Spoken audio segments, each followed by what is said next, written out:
Okay, good morning everyone. As we said, we weren't here last week, so we've got to go through last week's Parsha, Parshas Tzav. Last week's Parsha, Parshas Shemini. We did Tzav 2 weeks ago. Yes, Shemini from last week, from last Shabbos. Last Shabbos was also Parshas Hachodesh, which we'll discuss. And then we've got to discuss this week's Parsha, which is Tazria. And we also have to discuss Pesach, which is in 2 weeks' time. Don't mind, we make Knedel or something. It's a good start, you're doing well. We'll talk about Knedel maybe as well. 100 of them. Excellent. Yeah, sure. What about the 100th? I don't know. I ate it. You ate it just... Okay, excellent. Okay, so we had Parshas Shemini. Parshas Shemini means 8. The 8th day. In what happened was Moshe Rabbeinu was setting up the Mishkan, as we discussed for many, many weeks. The Mishkan was set up, and Moshe prepared for 7 days. He did the service, set up the Mishkan every day, took it down, put it up the next morning, and went through the whole thing for 7 days in preparation. On the 8th day, he now hands over the reins of being Kohen Gadol from himself to Aaron. Moshe was a temporary Kohen Gadol, Aaron then took it over, and then it became permanently with Aaron and his children and descendants forever. So the priestly service begins on the 8th day. Moshe hands it over to Aaron. Aaron does the whole service, and the beginning of the Parsha discusses exactly what was done that day. However, we have then one of the biggest tragedies in the Torah, the death of the sons of Aaron. Aaron and his wife Elisheva had 4 sons. All 4 of them were appointed Kohanim. His grandsons were not appointed Kohanim at that point. Any grandson who was born afterwards became a Kohen. Parshas Pinchas, we learn that Pinchas, who was already around at this time, became a Kohen. He was given the priesthood at that time when he killed Cosby and Zimri, a whole long story later on in the Torah. But other than that, Aaron and his 4 sons became Kohanim, and any children born after that to those sons would then be Kohanim till our times.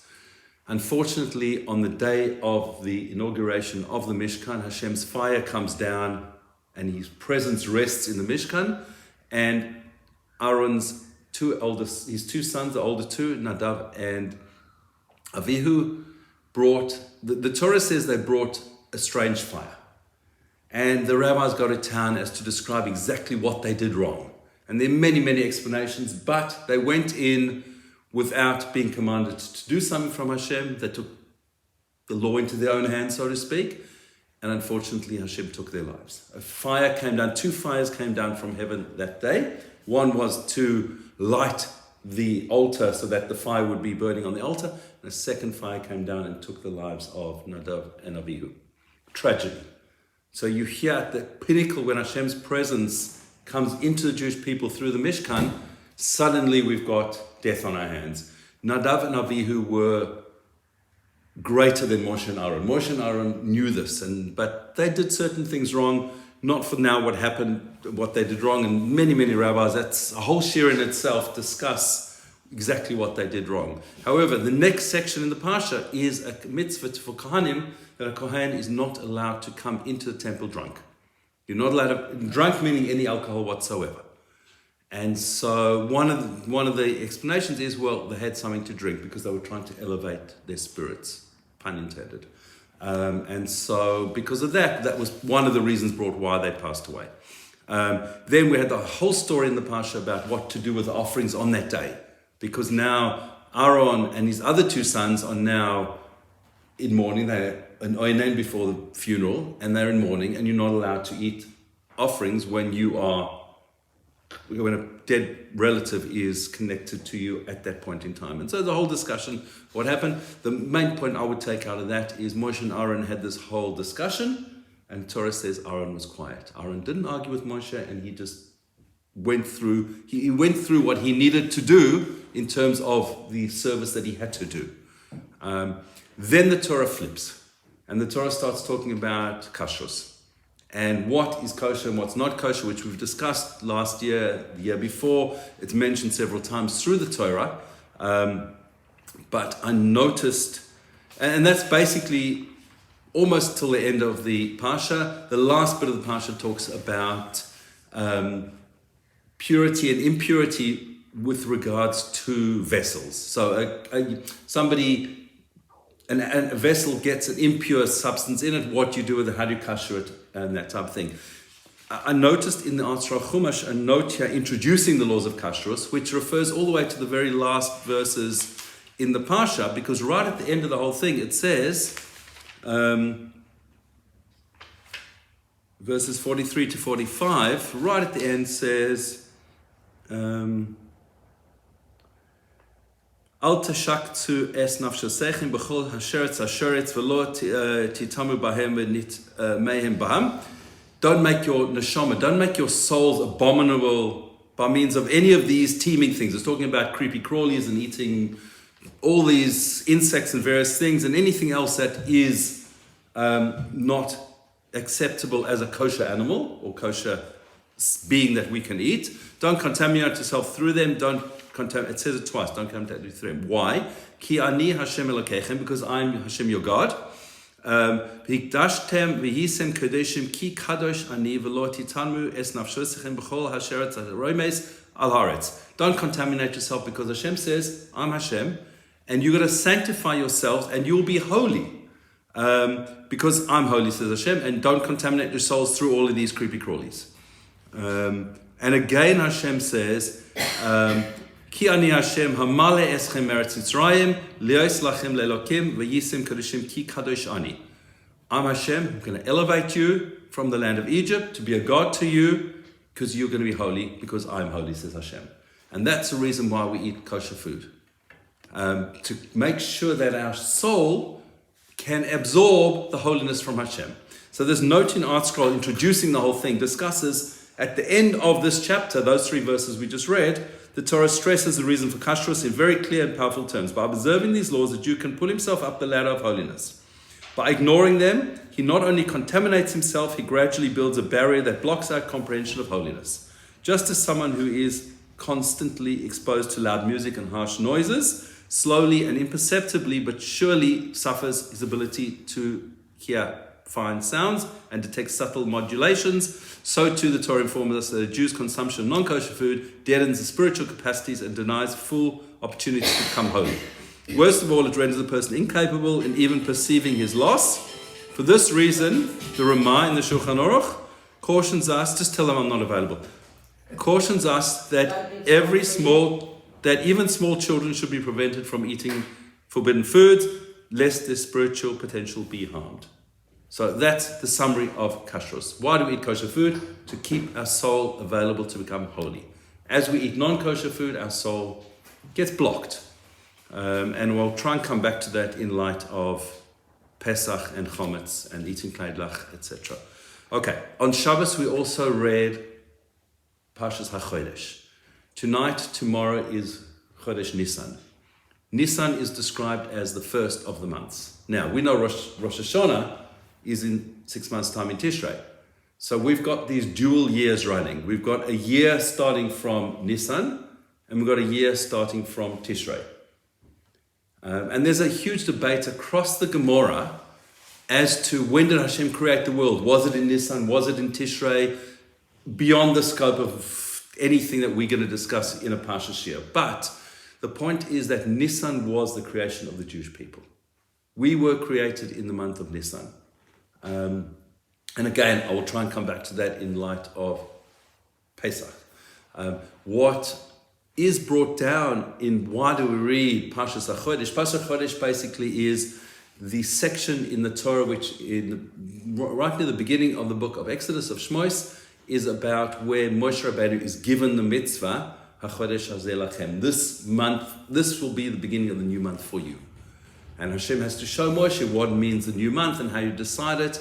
And to this day, our calendar, which became fixed about 1600 years ago, prior to that, you needed to have witnesses coming to the Beis Din and saying, we saw the new moon. After that, Rabbi Yehuda Nasir set the calendar in place, knowing exactly how every single astronomical calculation works. to this day, we can work out, based on the calculations from the rabbis of 1600 years ago and before, exactly when Rosh Chodesh is, going forward, going backwards, when we have a leap year, when we don't have a leap year, how does it all work? And it all focuses around the month of Nisan and Pesach, because Pesach needs to be in the month of Nisan, which is called Chodesh Aviv. Aviv meaning generally spring. Again, I will come back to that when we discuss things about Pesach. But it just brings it all together. Nothing is random. And so the rabbis put in place that we should read that now. Now, there is a major solar eclipse happening today across the USA. They're making a huge deal of it. I saw a thing yesterday, I think, about Airbnbs booked out. It shows the path of the eclipse across the US from kind of Texas through up the Northeast. And it shows Airbnbs on that path. Every single Airbnb on that pathway is booked out for today and tomorrow. Or yesterday and today, whichever it is. Completely, 100% booked out. Because people are so fascinated with. Now, a solar eclipse can only happen at the beginning of a month. When the moon is at the right level and the sun is there, when the moon is becoming a new moon, that's when a solar eclipse can happen. And so there are about 4 eclipses every year, minimum. At least 2 of them are solar eclipses, but they're not always full solar eclipses because it depends on where the level of the moon is. But it's a huge, big deal in America. For business. Absolutely. The last solar eclipse, I think, was in 2017 in the US, and the last one before that full solar eclipse was in 1979, I saw this morning. So it doesn't happen very often that we have a full solar eclipse, and it's always only in some part of the world, not the whole world. It's an event. It is an event, I remember absolutely. in South Africa they all ran to rust Because you can always... because the wigwam was there. No, it was safari. Okay, so that was... And just Parshas Hachodesh, one thing of interest about Parshas Hachodesh, which is brought down in the Haftorah that we read, in the notes, I just happened to see it on Shabbos, the Greeks, as in the time of the Hanukkah miracle, attacked us on 3 levels. They didn't like 3 things we did. Rosh Chodesh, Bris Milah, and Shabbos. And those are 3 of the things that have kept the Jewish people as Jews. Our connection to Shabbos is obvious, because without Shabbos we wouldn't be here. Shabbos is what makes us Jewish. And doing things for Shabbos on Shabbos elevates that level, just like Kashrus, Shabbos elevates us again and makes us able to connect to Hashem. So anything we can do for the honor of Shabbos, obviously, elevates us, connects us closer to Hashem. Whatever we do, it says any learning you do on Shabbos, any Torah learning you do is 1,000 times more beneficial than any learning you do today. Now, that's a huge amount. So if I learn a daf of Gemara on Shabbos, it's as if I've learned 1,000 daf. So I learned 3 daf on Shabbos as if I learned all of Shas. Or anybody, not me, anybody. So it's a huge, big thing to elevate our Shabbos just slightly, do something for Shabbos. The second one, Bris Milah, I'll come back to. Well, let's say Bris Milah is that mitzvah that's kept the Jewish people Jews. Connected to Korban Pesach. Those are the only 2 positive mitzvahs that are subject to a punishment called kares. Kares means that the neshama is cut off from the source. The way I like to understand kares is, and I don't know if this is correct, but this is my little brain figures that this is a good way of understanding it. A person really wants to go to some kind of sporting event. They are the best supporter of this team. And this team is now playing in a grand final, and couldn't get tickets. And he goes and he stands outside the stadium and he can just hear the noise. And he can hear the jubilation and the screaming and the shouting and the wonder of this event, but that person's standing on the outside not looking in. To my mind, that's how kares works. The soul is cut off from the ultimate source. The 2 mitzvahs that are positive mitzvahs, there are many negative mitzvahs that the punishment is kares for. The only 2 positive mitzvahs are Korban Pesach and Bris Milah. And if you think about it, those are the 2 things that most Jewish people, until very recently, had some connection with. Obviously not Korban Pesach in our times, but Pesach Seder, Matzah, whatever level, and Bris Milah. Both of those things have kept us connected to being Jewish. And the third one is Hachodesh, the Rosh Chodesh. So Rosh Chodesh to most people it just comes and goes. We don't even know it might be Rosh Chodesh. Davening is longer. We have a Musaf service. We start earlier, we finish later. Much longer davening. There is a custom on Rosh Chodesh that women don't do certain things at certain times in Rosh Chodesh, sewing and other things. That's a custom. Some people hold that. But at the end of the day, Rosh Chodesh sets up the calendar for us. And if we know when Rosh Chodesh Nisan is, obviously Pesach is coming. And we know when Rosh Hashanah is. And we know when all the Yom Tovim are because of our connection to Rosh Chodesh. We have a fixed calendar. But in the old days, if we didn't have that fixed calendar, we'd need to know, go to the Beis Din, have witnesses, say that, this is holy now, it is new month, and we're ready to go.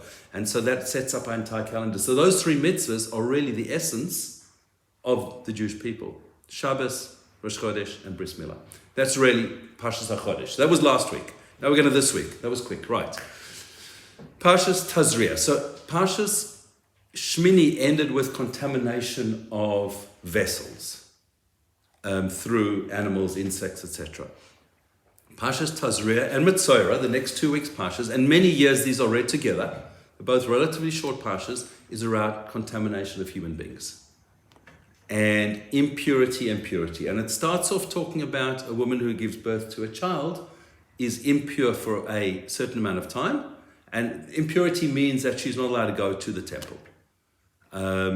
And so depending if she has a boy or a girl, for a boy it's 33 days and 7 days and 33 days, and for a girl it's double that, because girls are double trouble. Or double pleasure, whichever way you want to look at it, we don't mind. Trouble.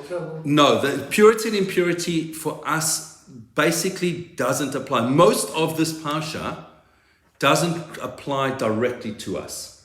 But that doesn't mean the reasons it was brought, the reasons that we become impure, the rest of the parsha talks about tsaras, which used to be in many old chumashim, you'd see tsaras was translated as leprosy.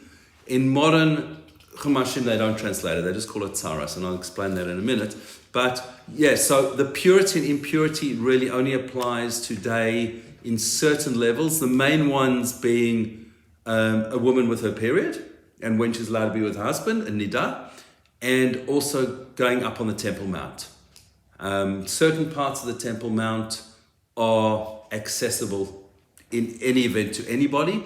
Other parts of the Temple Mount are accessible to people who have gone to a mikveh, and other parts are not accessible at all. The problem we've got with the Temple Mount is we don't know exactly which parts are not accessible at all. There's a number of different early rabbis, Rishonim, and earlier even, who have plans of where the second temple was, where the first temple was. They're slightly different. And so if you step into a part of the temple where we're not allowed to go, again, that is subject to a punishment of kares. And so in our times, there are people that do go up on the Temple Mount. A lot of it is political, a lot of it is halachic, depending on which rabbi you follow. The mainstream Haredi rabbis, the rabbanot in Israel, say Jews should not allowed up on the Temple Mount. A non-Jew does not have these issues, and therefore for them to go there, they don't have kares, and they don't suffer spiritual ups and downs in the same way that a Jewish soul has. The souls are different, and so we have this thing. So does it apply directly? No. So what is tsaras? Tsaras is something that comes on a person's skin, in their hair, on their head. It's usually in the form of a white, like a sore, or sores all over the body. And it needed a kohen, not a doctor, to come and prescribe or work out if the person was suffering from this malady. And the Kohen would say that they were either tahor or tameh, depending on the color of it, what type of white it was, how long it lasted for, how big it was, did it grow, did it shrink, what happened with it. The person would be isolated for 7 days. The Kohen would come back and check them again and determine whether they needed to be excluded from the camp. The person would have to then disappear out of their town and go away. They'd have to walk around with a mask on and say that they were tameh, don't come near me. It's a spiritual disease.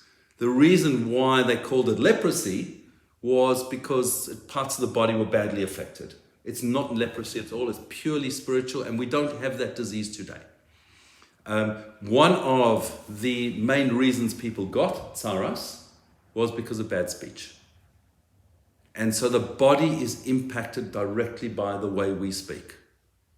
And so there is a very famous story with the Chofetz Chaim, he's called the Chofetz Chaim because he wrote a series of books, Sefer Chofetz Chaim, Choose Life, based on the fact that there is a verse in Tehillim that says, who is a person who wants to choose life? Guard your tongue from evil and speak properly. And so he called his Sefer Chofetz Chaim, and he became known as the Chofetz Chaim, which was one of his main works. He wrote many, many other works. He died in 1933.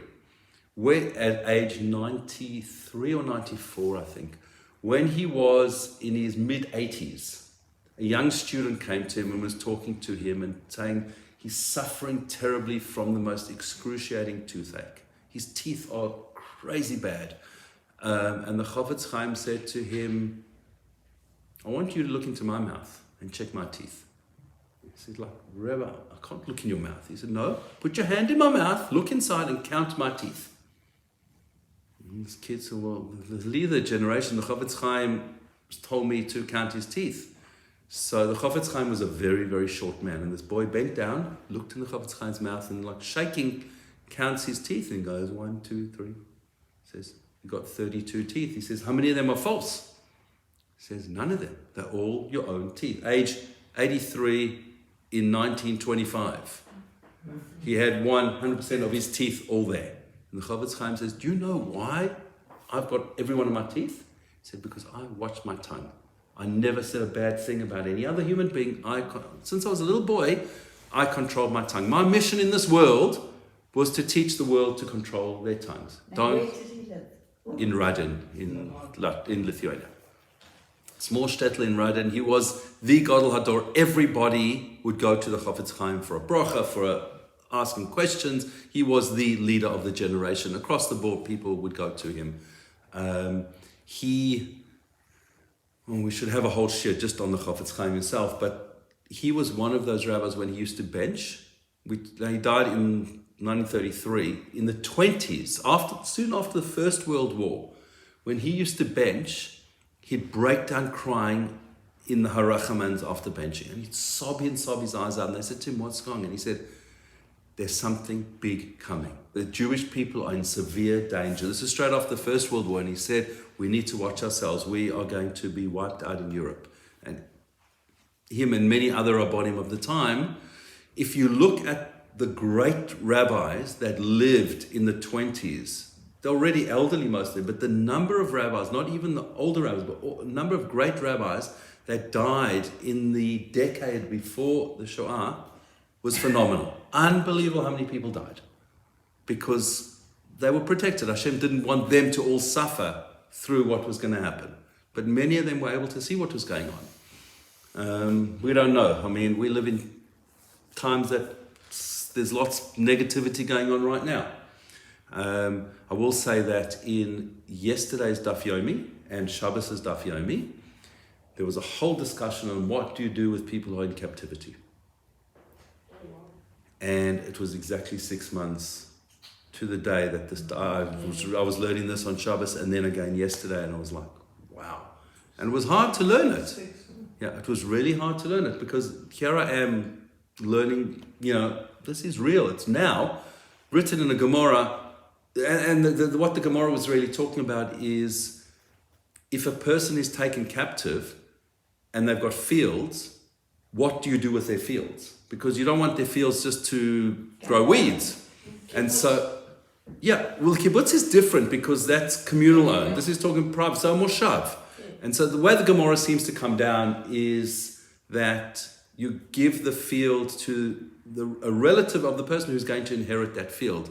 In the event that the person passes away, then that child or whomever is going to inherit it is in possession of the field already and has worked the field and has got an interest in it. Very, very tough Gemara to learn.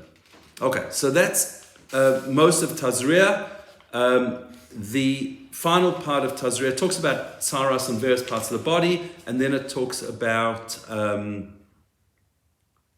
isolating the tzara, as I said before, and then it talks about tsaras on garments. If certain garments had different colorings, was it a form of tsaras as well? And then next week's parsha will discuss how they're purified, what you go through them, and tsaras on houses as well, because there's certain things that a house had problems with. And so we will, please God, come back to that next week. So that is 2 parshas plus parshas Hachodesh in a nutshell. All right, let's move on to Pesach. And on. No connection to Taurus. It actually probably is in some way. If you think about the similarity of the word, a person with tsaras is in tsaras. So, maybe. Okay. So I got a question. Pesach. We're coming to the Pesach Seder. It's a night filled with mitzvahs. How many mitzvahs can we do today in our times? Please God, this year we'll have one more. But how many mitzvahs can we do on the Seder that are from the Torah itself? Wow. From pure Torah mitzvahs. Not that the rabbis learnt in, but pure Torah mitzvahs. One is the Korban Pesach, which, please God, we'll be able to do this year if we, it's Israel and the Beis HaMikdash is built. But without a Beis, in fact, the Korban Pesach, there isn't quite a strong opinion that you can do it without a Beis HaMikdash. And there are people every year who try and bring a lamb to slaughter it and do a Korban Pesach, but we don't do it generally because we haven't got the Beis HaMikdash. But question, how many mitzvahs do you think there are on Seder night? 4 cups of wine. That's mitzvah. Not a Torah mitzvah, yeah? But those mitzvahs, but there are 2 Torah mitzvahs that we're going to do on Seder night. The first one is the main part of the night, Or to read the Haggadah. Reading the Haggadah, not so much reading the Haggadah, because the part of the Haggadah is really the story, telling the story. That's really a Torah mitzvah. And so there are many people who say, we're about to start the part of the Haggadah that's a Torah mitzvah. We're doing a Torah mitzvah now. The second one is eating matzah. Eating matzah. Now, obviously, eating matzah, there's a whole lot of halachas around eating matzah. I don't want to discuss here, but we should all try and get shmura matzah, because then we know we're eating matzah that is of the highest level. Whether it's machine-made or handmade, there's different customs with vis-a-vis shmura matzah. It's become a big thing that many people will only eat handmade shmura matzah. There are many Rosh Hashivas that say machine matzah is better. Not the majority, but there are several, certainly historical, that have said that. But I think it's become a fad almost to some degree, that most people, and a lot of it has to do probably with Chabad handing out shmura matzah to people. And Coles are selling handmade shmura this year. I think for the first time it was $48.70. I thought, yes. Okay, that's cheap. That's cheap stuff. You got to get the good stuff. It's triple that. Okay, so there are also, as we heard, other mitzvahs on the night that we know are brought down rabbinically: 4 cups of wine, saying Kiddush, etc. So the Vilna Gaon, the Gra, counted how many mitzvahs there are, and these are not pure mitzvahs, as I said, there's only 2 Torah mitzvahs, but how many mitzvahs there are on Seder night that we do. So according to the Gra, anybody got a number for me? That's a big number. Not huge. 48. You're close, but a few more than that. I got 43 on page 1, I've got a second page on here. So Way out. no, 83, no, not your age. Somewhere between the two, 64. So the Gra counted 64 mitzvahs on Seder night. That means that there are 64 opportunities to connect to Hashem on Seder night. That's the way I understand it. That's what it means. So these are not things that we were commanded specifically to do on Seder night necessarily, because some of them, saying Kiddush, we say Kiddush every Yom Tov, every Shabbos. But we've got a special Kiddush for Yom Tov. So I'll run through some of them. I'm not going to read all of them. Some of them are not mitzvahs per se, but they're a way of connecting to Hashem. So Kiddush, obviously. Having Kiddush on wine. If you can have wine, red wine preferable. Obviously, if wine is bad for you, you can have grape juice. If you cannot drink any grape products whatsoever for health reasons, whatever, there's other opportunities that you can make Kiddush on other things. But these are the mitzvahs and the things we do. Saying the bracha of Berei Pri Hagafen. That's a bracha, not a mitzvah, but the Gra counts it as a mitzvah. These are brought down by Rav Elchanan Wasserman, Hashem Yimkom Dama. He was one of those rabbis who was not spared early death. He was taken in the Holocaust, unfortunately. Another shir in itself about how great he was and what he went through. Okay, mentioning Yetzias Mitzrayim in Kiddush. In Kiddush, we talk about that Hashem took us out of Egypt. The reason why we're sitting on there on Seder night is because Hashem took us out of Egypt. We mentioned that. We say the bracha of Shechianu. There's a question whether there are two different minhagim with a woman when she's lighting candles. Does she say shechianu at candle lighting, or does she say shechianu during Kiddush? What's wrong with both? You can't do it twice because only one shechianu. We do it on both nights, but no, so it's either or. So if you said shechianu, according to many opinions, it's better to say it when you light candles and bring in Yom Tov.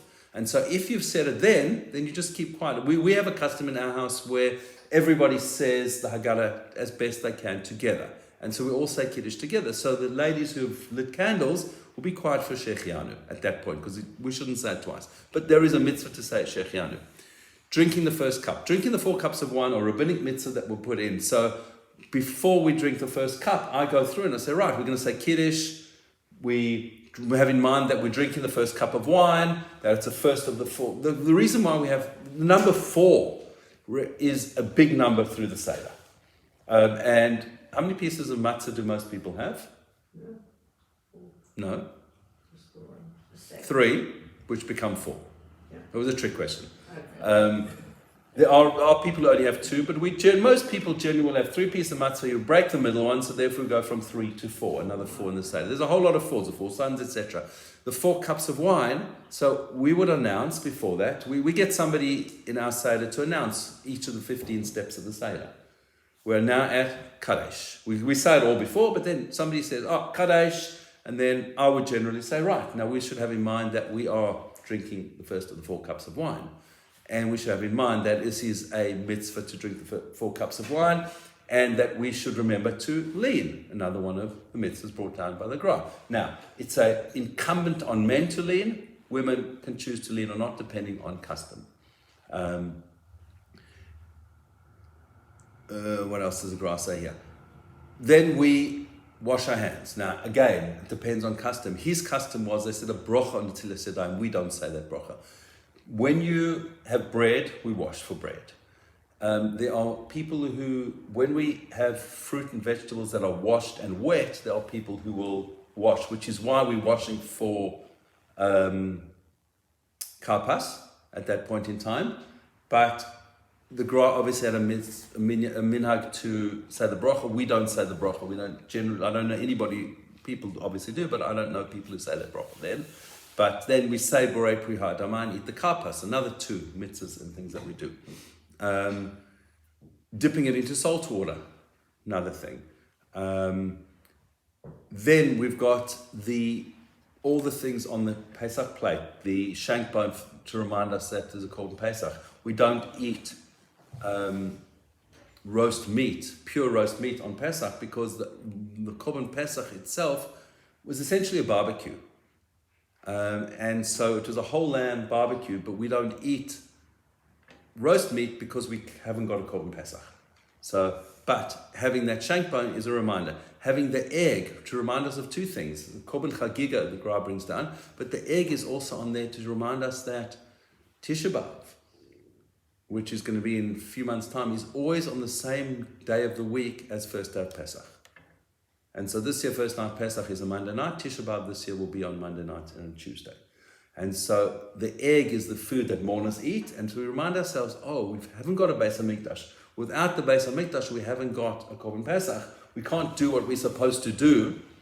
And therefore, we have the egg. But also, the egg is to remind us that when we brought an offering, there was also a Korban Chagiga. The reason we say Chag Sameach comes from Chagiga being the offering of the Yom Tovim. So technically, it's changed a little bit, but technically we don't say Chag Sameach on Purim and on Chanukah because they are post-biblical festivals, let's call it that. They're not in the Torah. But people have started saying it, and once majority of Jewish people say something, it becomes a minhag. But the original reason for saying Chag Sameach was from the Korban Chagiga, that same word. Okay. We do yachatz, we break it, and we have that to show us that there was back-breaking work. So we already start talking about slavery with yachatz. Many people have a custom to take the matzah in a bag and put it over their shoulder. With little kids, you acted out the hard slavery work that was done then. The Manish Tanah, many people's highlight of the Seder, again, we call it the 4 questions, but really there's only one question. It's 4 statements with one question at the beginning. Why is tonight different from all other nights? Or what is the difference? Ma means what? What is the difference between tonight and all other nights? And then we make 4 statements as to the differences. Technically, we call it 4 questions, and it's always called that. But again, on technicality, it's really one question. And that in itself, if you want to bring that out on Pesach Seder, that's a whole discussion you can have as to why those questions. And those questions are different to the questions brought down in the Gemara. The Gemara brings a question about why tonight do we eat roast meat and not other meat, because at the times of the Gemara, or certainly in the Mishnah times, not Gemara, but Mishnah times, we still had the Beis HaMikdash. Prior to the Mishnah being written down was when the temple was destroyed in the year 70. The Mishnah was written down 100 years later, within the 100 years of that. So at that time, just before that, we still had Second Temple. And so the questions brought in the Mishnah changed slightly. We asked the question about leaning, which is not brought in the Mishnah. Now, and then as I said before, the first Torah mitzvah we've got, saying over the story. And that, again, as soon as we start that, that is a Torah mitzvah. And so there are people who the Shabbos before Pesach, we call it Shabbos HaGadol, we go through that part of the Haggadah. Just sit quietly, maybe discuss it, but read through the Haggadah. There are many people who have that minhag to read through the Haggadah, partly as preparation for Seder night. I heard the other day, and I can't remember who I heard the name of, it was Rosh Chodesh Shvat. Now Shvat is 3 months ago. And some great rabbi was really upset and distressed, and they said to him, "What's wrong, Rabbi?" And he said, "Seder is coming, Pesach Seder is coming, and I haven't started preparing properly yet." It was 3 months ago. Seder night is, besides the food preparation, making knedlach 2 weeks beforehand, Pesach Seder is, you've got to come into the Seder prepared. I have notes on Pesach already.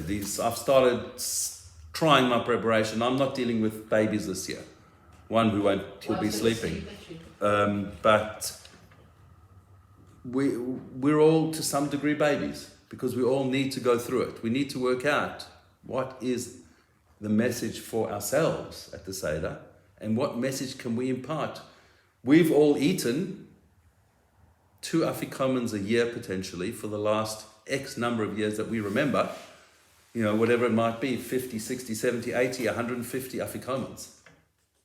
And we've got that knowledge, and one thing to tell over to grandchildren is, what was Pesach Seder like in my grandparents' home or my parents' home when I was your age, or 5 or 6 or 10 or 20, whatever it was.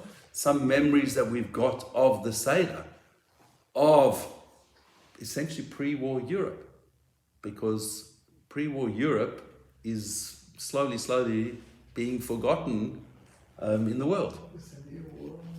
Yeah. And that certainly is going to be a theme of this year's Seder. Please God, in the next 2 weeks, that new war will be over, the Aussies will be released. But that's what the month of Nisan is about. Nisan is the month of Geula, of freedom, of being released, essentially.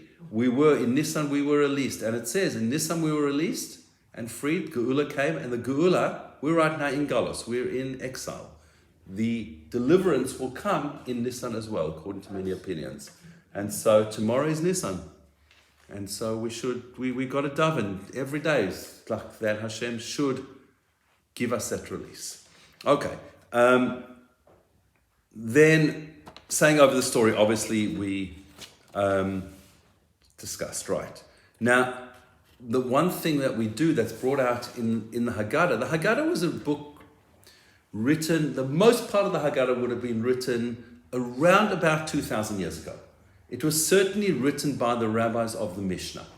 Maybe little bits were added in, but there are certain parts that were added in afterwards, like the songs at the end and various other parts. But essentially, most of the Haggadah was written by the Tanoim, the rabbis of the Mishnah period.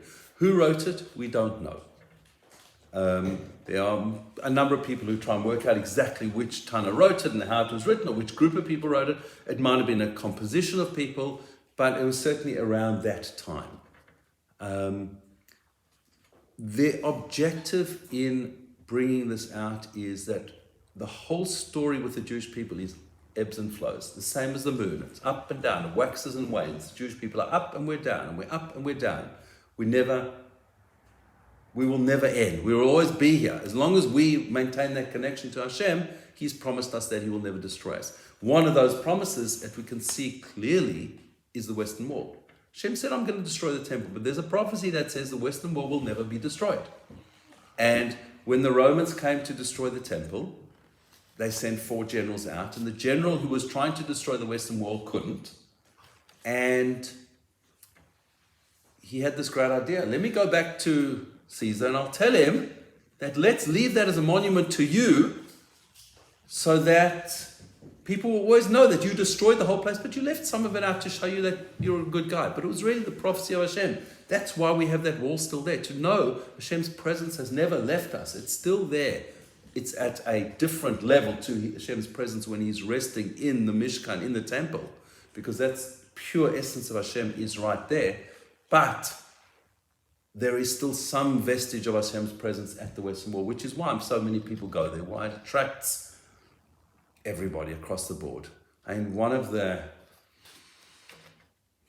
I don't want to say nice things, one of the positive aspects of going to the Kotel now, during the war, was you stand at the Kotel and daven, and you haven't got people sticking their cameras in your face, taking photos of you davening. That, to me, was the hardest part of the Kotel, where you got these tourists from various parts of the world who come and stick their camera in your face while you're davening. This time, the Armenian quarter, for example, was closed. The shops were closed. There was nobody there. There were no tourists in Israel. The only tourists that, when I was there a few months ago, were Jewish people who were there volunteering, and many, many non-Jews as well, thankfully. Many people were there that were not Jewish that were volunteering, but essentially that's who was in Israel. I have heard that the airport, Ben Gurion Airport, the last few days has been very, very, very busy for the first time in 6 months, of people leaving Israel, going back, mostly Yeshiva Bochrem and girls going home for Pesach. But I've also heard that they're expecting over the next 2 weeks, people coming in, it's going to be busier than it's been for absolute ages. Huge, massive birthright going, huge number of people going for Pesach. Yeah, there's a lots. lot of the student programs who've been Yeah. in New York and India, they're bringing them into Israel. Yeah. So, yeah, please God, we should all be there. Okay, then various other mitzvahs. I don't want to go through all of them now, but thanking Hashem for taking us out. All the brochas we say, the brocha of the second cup, the brocha of Geula, of Asher Ga'alnu, that Hashem redeemed us. Washing hands, leaning for the second cup, washing hands for matzah, brocha and washing hands, the brocha of Hamoitzi, the brocha of Achilas matzah. We say 2 brochas over matzah, which we don't say over bread. It's the only time we say that second brocha. So even if we eat matzah during Pesach, on any day, and we're going to say Motzi Lechem, we don't say Achilas matzah, it's only on Seder nights we say it. Eating the first kazayas of matzah, eating the second kazayas, we eat 2 pieces, volumes of matzah. Leaning whilst eating the matzah, eating the meal, it's part of the Seder. Shulchan Aruch is part of the Seder, and that is one of the mitzvahs of the night. Sometimes it comes very late in the night, and the message to young people, really, and to all of us, is have something to eat before the Seder. Particularly if you're going to have a proper Seder that goes for a few hours, and you're only going to get to eat at whenever. Don't be sitting through the Seder starving. Just have some. Don't eat matzah. We're not allowed to eat matzah on Erev Pesach. Many people have a custom to stop eating matzah today. Most people are accustomed to not eat matzah for a month. Some people only eat matzah on Pesach. So I have a custom sometimes to eat matzah for 1 month, for a week of the year only. Now, I generally, after the week after Pesach, I will usually make hamotzi with matzah. And then many people will have matzah on Pesach Sheni, which is a month later. We'll come back to that, please God, another time. Okay, eating the meal, broch on maro, eating maro, charoises, the deep significance of charoises is incredible. Maybe we can discuss that next week. Dipping maro, korech, leaning for korech, eating the sandwich. A huge discussion on the korech. Hillel's opinion there was, how did we eat the Korban Pesach? was a shawarma, if you think about it. It was a piece of lafa matzah with korban pesach, with the meat, with maror, with lettuce, with whatever maror was, and some charosis. Wrap it up, roll it up, and you've got yourself a shawarma. Our matzah we eat, unfortunately, is not lafa-like, but when the temple's built, maybe we will go back to what we originally had. Sfadim, there are Sfadim who will eat soft matzah. Ashkenazi minhag is generally not to. It was introduced in Melbourne several years ago. It caused a lot of problems and was not kosher lepesach, that soft matzah, for various different reasons. Many of the rabbis said at the time, that stuff is chometz, do not eat it. And whether it was them just saying, no, that's not a minhag, don't eat it, or whatever was political reasons, after the fact that a lot of that matzah went moldy after a few days, and after the fact it was worked out that it was actually chometz before it even started being made. But okay, eating afikoman. We eat the afikoman to remind us that that's when we would eat the korban pesach. The korban pesach was eaten at the end of the meal. It was the last thing you ate. So we say we should have the taste of matzah in our mouth as the last thing we eat. The korban pesach was the last thing we ate. Now, if the korban pesach was eaten as a shawarma, then you had both. But either way, we eat afikoman to remind us of the korban pesach, and that we are missing that. So we have to have the taste of matzah in our mouth, not the taste of barbecued lamb. Washing for machronim, benching over a cup, the 4 brochas of benching, all brought down as separate mitzvahs. Now, these are things we do every time we bench, every time we eat bread, but on Pesach night, it's got a special significance connected to Pesach. The brocha on the 3rd cup, drinking the 3rd cup, leaning for the 3rd cup, saying Hallel, the brochas after Hallel, the brocha on the 4th cup. At the end of Hallel, so we say Hallel, it's the only time we say Hallel at night. There are people who've got a minhag to say Hallel in shul. Chassidim will say Hallel in shul on Seder night, both nights. Generally, Ashkenazim don't. Ashkenazim don't. But the only time we say Hallel at night, the only time we say Hallel sitting down, is on Seder night. When we say Hallel in shul on Rosh Chodesh tomorrow morning, or on Pesach, on other Yomim Tovim, we say Hallel standing up. We don't interrupt. This is a different type of Hallel. It's a Hallel of joy, because we've reached the zenith of the night, and we've reached that point where we've been infused with the 64 mitzvahs of holiness, of Kedusha. Hashem has put that ability to attach ourselves to Him on that night. And we are thrown into up to a level of holiness, if we want to grab onto it, that we can reach the stars and beyond. We can reach and grab onto Hashem's throne, His Kisei HaKavod, if we want to. That's what Pesach night is about. And so when we get to Hallel, and when we say that those words, and we sing hopefully those words, it just elevates our night, because we are connecting to Hashem. And we say what's called the Great Hallel. It's not a Hallel we say any other time of the year, because we end Hallel, we say Hodel Hashem Ki Tov. Let's give thanks to Hashem because He's good. 26 verses of Hallel, of Hodel Hashem Ki Tov, of thanking Hashem towards the end of Hallel. And then we say Nishmas, which is what we say on Shabbos and Yom Tov morning. Nishmas is the one tefillah, it's the one prayer where they say if somebody needs something in their life, whatever that something might be, they need health, they need wealth, they need a shidduch, they need whatever it might be, or you know somebody else who needs it, take on and say Nishmas for 40 days and you'll be answered. It's the most powerful prayer. And many, Rebbetzin Kanievsky, Zatzal, Rabbi Chaim Kanievsky's wife, who passed away several years ago, she would tell people to say, people would come to her and they're desperate for children, they're desperate for this, and she would say, take on Nishmas, 40 days of Nishmas. We say it every Shabbos morning, but in Shabbos morning we run through it like just quick. But it's a very powerful prayer, and that's like the end of Hallel is raised up through Nishmas, and we end it with Yishtabach, which is the tefillah, slightly different, but that we say at the end of Sukkot Zimra on every day. But we end with this incredible prayer right at the end. And then we say Ala Gefen after the fourth cup to cover the blessing after the grape juice or the wine, because we've said the third and the fourth cup have been after the meal, after we bench, and so we say blessing after that. And then the last one that the Vilna Gaon brings is Simcha on Seder night. We should have joy on Seder night.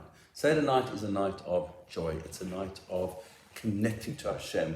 It's a night where Rabbi Tatz talks about this a lot. He says, we are elevated to a position where we could be. Our neshama is raised up so high. The next morning it's dropped down again. And then from that next night, we've got 49 days to get to Shavuot.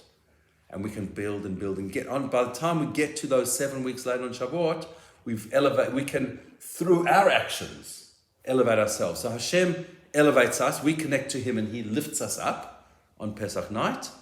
And the next day we drop back down and we build and we build. And through the 7 weeks of the Omer, of 7 weeks of going from Pesach to receiving the Torah Shavuos, we're able to build back to that incredibly high level. But we need to jump on that bandwagon straight away. So I saw, and we'll end with this, I was just looking through some notes that I had from last year possibly, and I don't no idea who it is. It's a piece, it's an extract from a Haggadah that I'd printed out at some point, but I've got a few pages in, but there's one page that's jumped out at me. I've got no idea whose Haggadah is. It's on page 9, and it's talking about preparing for the Seder, and whoever writes this says, what's so terrible about chametz? After all, we eat it for 51 weeks of the year, and we don't have a problem. So he says, if it's just the commemoration of leaving Egypt, well, what's the problem? Why do we clean our houses, look for crumbs, and every crumb counts kind of thing, and we spend hours cleaning and checking and going through this process? What's so bad about chametz? So he says, Reb Isaac Luria, the Arizal, who was essentially the rabbi who introduced Kabbalistic thought into the mainstream. Kabbalah was that thing that was learned by top rabbis, certain rabbis only, didn't know much about it. Today, every single drosha you go to, without even knowing it, has got Kabbalah thrown into it somewhere or other, or maybe the whole thing. Whereas previously it was we were not on the level to be able to understand it. Our eyes have been opened, and the Arizal was that rabbi that opened it up to it. He was one of the rabbis in Sfat, and he's taught that if you're careful to avoid consuming even the smallest amount of chametz on Pesach, Hashem will protect you the whole year. Just by focusing on not eating chametz, Hashem's going to protect us from that. We don't come to do anything wrong the whole year.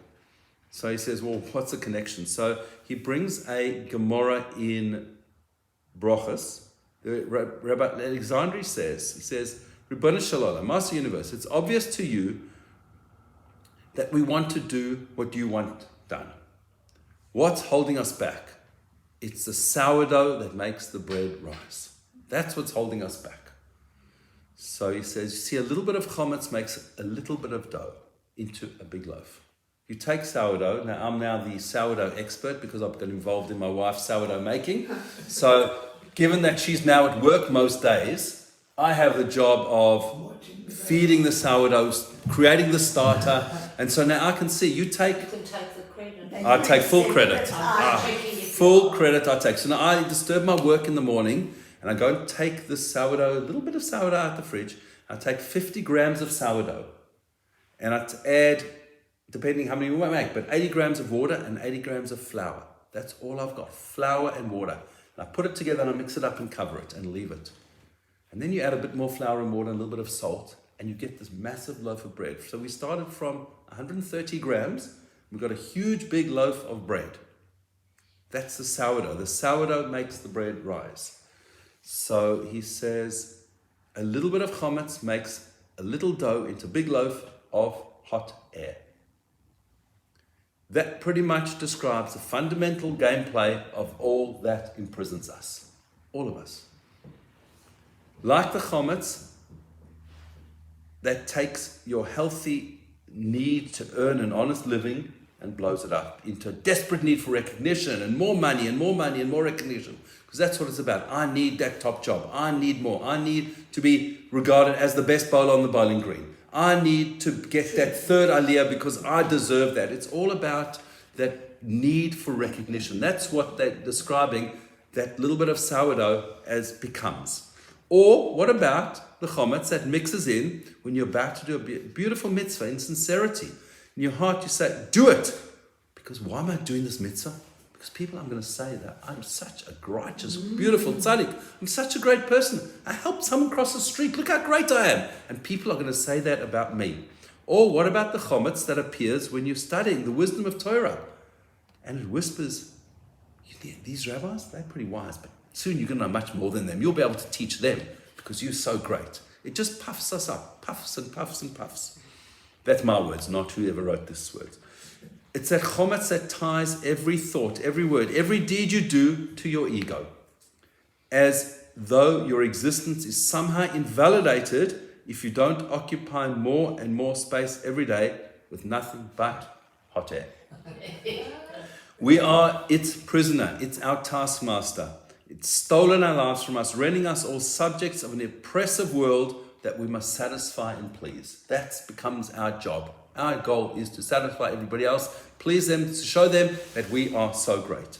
On Pesach, we're empowered to break our chains of bondage, to do a mitzvah only because it connects us to Hashem, to learn Torah wisdom only to become one with divine wisdom, to be ourselves, to escape bondage to anything in this world, to be free. As we begin eradicating physical manifestation of that ego from our world, Torah provides a powerful tool. Just by temporarily eliminating chometz from our lives, we can set ourselves free. For 1 week, we can say, I am going back to basics. I want to be the original me.